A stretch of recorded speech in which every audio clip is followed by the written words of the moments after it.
He punched the wall. Not hard enough to break it, just enough to feel something. The drywall cracked, but didn't cave. The pain in his knuckles bloomed fast, a red flush under the skin, like a warning light blinking too late. No one saw.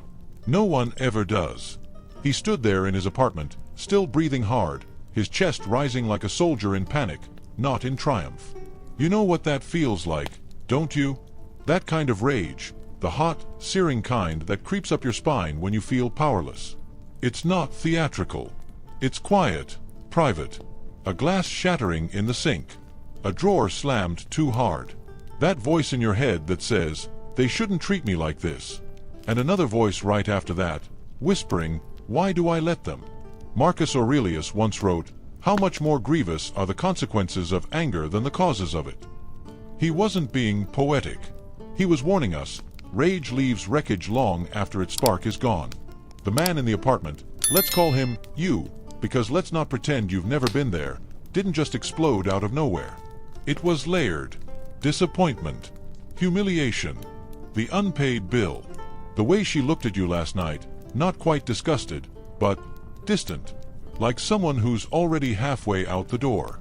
And when she did leave, she didn't slam the door. That was worse. She just closed it gently. That kind of exit stings more than a scream. Later, when you sat on the floor beside that cracked wall, the adrenaline fading, the silence hurt more than your hand.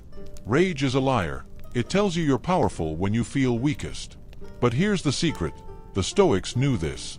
Epictetus, born a slave, wrote, "Any person capable of angering you becomes your master." Think about that. Your boss. Your partner. That stranger online. Every time they trigger you, they own you. You don't want to be owned.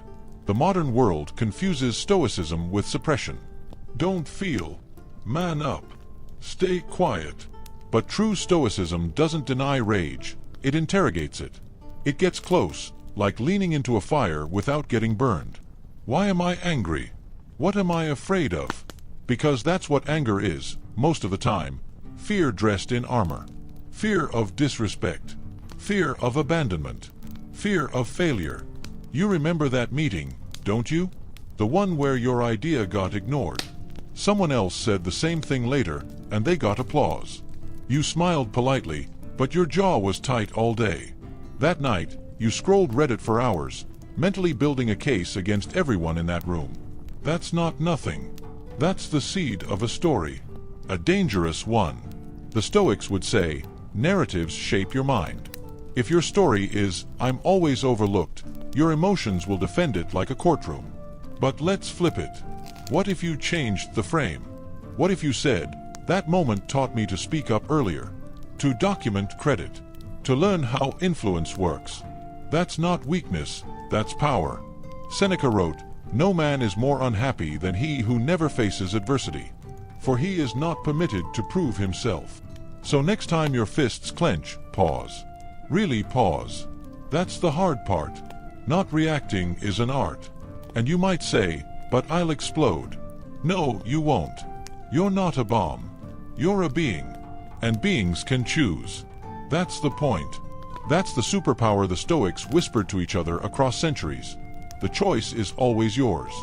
You know that feeling when rage leaves your body? That hollowness? That deep exhale, like you just escaped a collapsing building? That's when the work begins. The Stoic doesn't kill the emotion. They study it, like a hawk circling prey. They sit with it. They write it down. They trace it back to its roots. You ever tried that? Sitting still, post-anger, and just writing? Try this. "I was angry because I felt." And don't stop. Let the page catch the fire so you don't burn the people around you. You might find something strange there. That you weren't mad at them. You were mad at yourself. For being passive. For not speaking up sooner. For caring more than you want to admit. Rage is often the mask for shame. That man in the apartment, he got better. Not overnight. Not with yoga. With journaling. With breath work. With quiet car rides where he listened to podcasts on self-control instead of blasting music to drown his thoughts. He learned that the mirror wasn't his enemy. It was just honest. Because here's what Stoicism whispers when the rage cools: you are still here. You didn't ruin it this time. You chose differently. And that is a beginning. He woke up and didn't reach for his phone. That was new. The screen stayed black. The room was still. The kind of stillness that feels too large for one person. You know that feeling. When silence isn't peace, it's proof. Proof that no one needs you right now. No notifications. No messages. No reminders that you're remembered. The loneliness crept in like cold through a cracked window. He made coffee and let it go cold. Sat on the edge of the bed for too long. Opened Instagram. Closed it. Reopened it. The ache in his chest wasn't sharp. It was dull, slow, like a weight placed gently but relentlessly on the sternum. Stoicism doesn't promise to erase that ache. It offers you a seat beside it. Marcus Aurelius once wrote, "Nowhere can man find a quieter or more untroubled retreat than in his own soul." But he was an emperor. He never had to sit alone in a one-bedroom apartment on a Saturday with no plans and too much time. Or did he? Power, after all, doesn't insulate you from existential hollowness. It might amplify it. You've been there. When even music sounds too loud. When friends seem busy, or worse, happy without you. When you start to wonder if your absence would be noticed. That man, sitting on the bed, used to chase noise. Parties, group chats, let's grab drinks that turn into scrolling Tinder under fluorescent bathroom lights. But he always came back to this room. This silence. And it felt like failure. But was it? Epictetus said, "He is a wise man who does not grieve for the things which he has not, but rejoices for those which he has." A man alone is not a man abandoned. But that truth takes time to learn. One Sunday, the man went for a walk, not because he had somewhere to go, but because he needed movement. He noticed things he usually didn't: a crack in the pavement shaped like a lightning bolt, a woman on a balcony watering plastic plants, a lost glove on a bench, curled like a sleeping cat. The world was still full, even without him in it. That was the beginning of something quiet. Not happiness, but presence. Loneliness is often confused with solitude. But solitude, when chosen, is freedom. It's space. A kind of luxury, if you let it be. The Stoics didn't shun people. They just knew that dependence on others for emotional survival was a trap. You remember that one night, don't you? When you texted someone just to get a reply, any reply, even a thumbs up. Just to remind yourself you existed in someone else's head. That kind of emotional fishing leaves you emptier than before. But what if you didn't cast the line? The man tried that. He started treating alone time not as a punishment, but a practice. He began reading books out loud to himself, making elaborate dinners for one, journaling not about how lonely he was, but what he noticed in the silence, his thoughts uncensored, his patterns exposed, his fears whispering. And he noticed something. The fear wasn't that he'd be alone forever. It was that if no one else saw him, maybe he didn't exist. But you do. That's the core of Stoicism's quiet power. It insists on your existence before others validate it. Seneca once said, "It is not that we have a short time to live, but that we waste much of it." How much of your life have you wasted running from being alone with yourself? And yes, the world keeps telling you to stay connected, to update, to post, to reply within minutes or risk being forgotten. But the Stoic doesn't beg to be remembered. They aim to be whole, even when no one is watching. There was a moment, and it always comes small, when the man looked at his cold coffee, reheated it without bitterness, sat down, and began drawing. Bad drawings. Childish. Silly. But the pen moved. And with it, so did the ache. Not away. Just into shape. That's the secret, isn't it? Loneliness, when named, loses its sharpness. When explored, it becomes solitude. And solitude, when embraced, becomes strength. So now, when the phone doesn't buzz, he doesn't panic. He listens. To birds. To radiators. To the sound his socks make on tile. He is still, and in that stillness, he is not nothing. He is everything he needs to become. There was a time when he'd lash out without warning. You've seen it before, maybe in yourself. That flare of temper when something small breaks, a forgotten meeting, a spilled drink, a badly timed joke. The snap isn't about the thing. It's never about the thing. It's the pressure behind it, the pressure of unexamined emotions looking for a crack to escape through. He once yelled at a stranger over a parking space. A stranger. Over concrete. Later, sitting in his car with the engine off and his knuckles still white, he wasn't angry anymore. He was ashamed. He whispered to no one, "What the hell is wrong with me?" But there wasn't something wrong with him. There was just something untrained. Stoicism doesn't demand suppression. It demands mastery. Anger, that raw, surging heat, is seductive. It makes you feel powerful when you're powerless. It tricks you into thinking you're doing something about your pain. That man had carried decades of disappointments in his chest. Rejections that stung too long. Parents who taught silence instead of apologies. Friends who vanished during the worst moments. And so when someone cut him off in traffic, he didn't just react to the moment. He reacted to every injustice he never got to protest. But the Stoics ask us to pause before the fire spreads. Epictetus wrote, "Any person capable of angering you becomes your master. He can anger you only when you permit yourself to be disturbed by him." And it's true. The man realized, when he raged, he was handing control to the one who wronged him. A driver, a boss, a rude cashier. They pressed a button and he danced. It took him months to admit that rage was weakness in armor. That real strength sits still in the face of provocation and asks, "Is this worth my peace?" You remember that moment, don't you? When someone insulted you, and your first instinct was to hit back. Not always with fists, sometimes with silence, or sarcasm, or a text left on scene. But afterwards, there was no satisfaction. Only a residue. A film of regret on your skin. Seneca warned, "Anger, if not restrained, is frequently more hurtful to us than the injury that provokes it." So the man began practicing restraint. Not suppression, restraint. The difference? Suppression is fear. Restraint is control. When the anger came, he started asking it questions. What are you protecting? What do you want me to say? Are you really about this, or about something deeper? That internal dialogue changed everything. There was this one time, small moment, but important, when a coworker dismissed his idea in front of the team. Before, he'd have laughed it off, then stewed about it all week. But this time, he breathed, let the heat rise, and said calmly, "I'll follow up on that later. I think there's something worth exploring." Later, in private, he asked the coworker what had happened. They apologized. They hadn't realized how it came across. Not every insult is war. Not every slight needs defense. It's easy to confuse anger with justice. But Stoicism warns us not to mix the two. Justice is cool, deliberate, measured. Anger is fire. And fire burns everyone, including you. Still, anger doesn't vanish just because you understand it. It visits at 2 a.m. when you're replaying a conversation. It seeps in when someone gets what you wanted. When your partner doesn't text back. When the world feels unfair. That's normal.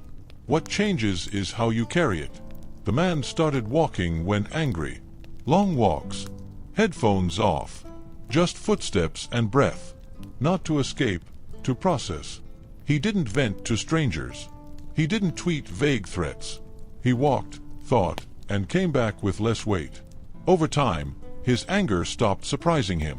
It became a visitor, not a storm. Do you remember the last time you raged, and it fixed nothing? That moment right after, the embarrassment, the mess you had to clean up? Stoicism doesn't make you emotionless. It makes you honest. It says, feel it fully, but act only when the feeling has passed. One night, the man got into an argument with someone he loved. They said something cruel. Before, he'd have snapped. Thrown words like knives. But this time, he went quiet. Listened. Waited. The silence hurt, but it didn't wound. Later, when things cooled, they talked. Not to win. To understand. And what came out wasn't blame, it was pain. Two people trying to not be alone in their emotions. Two people learning to be stoics without knowing the word. He still got angry, of course. He was human. But he stopped performing his pain for the world. He started carrying it with curiosity. And over time, that fire stopped burning. It started warming. You can't always predict grief, but you can predict the silence that follows it.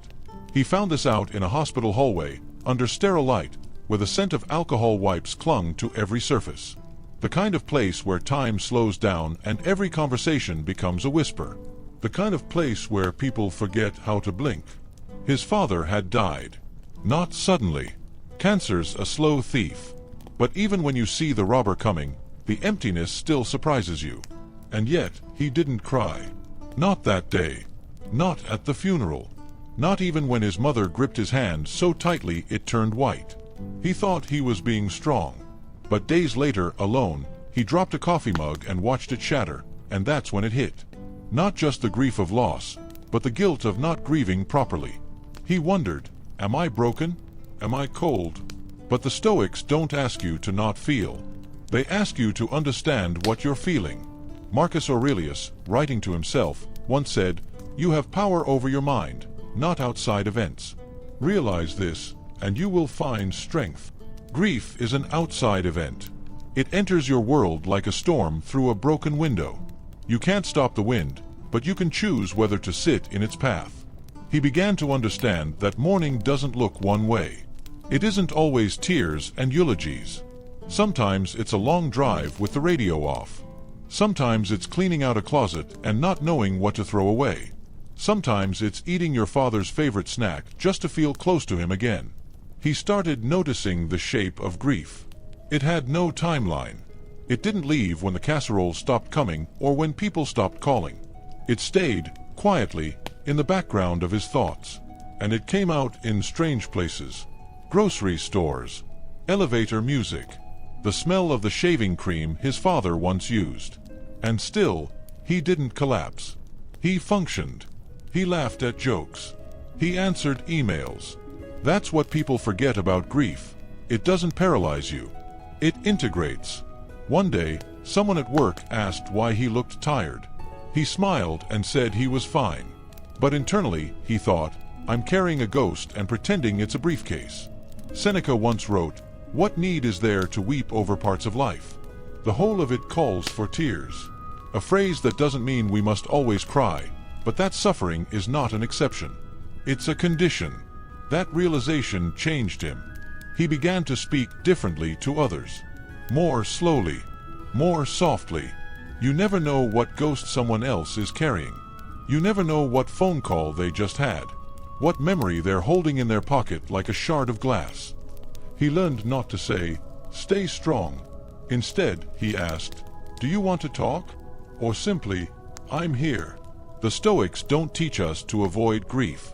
They teach us not to fear it. You remember when you lost someone, even if you didn't lose them to death. Maybe they just left. Maybe they changed. Maybe you did. That ache, you know it. That invisible bruise under the skin. And maybe, like him, you tried to skip the pain. Maybe you told yourself it didn't matter, that you were above it.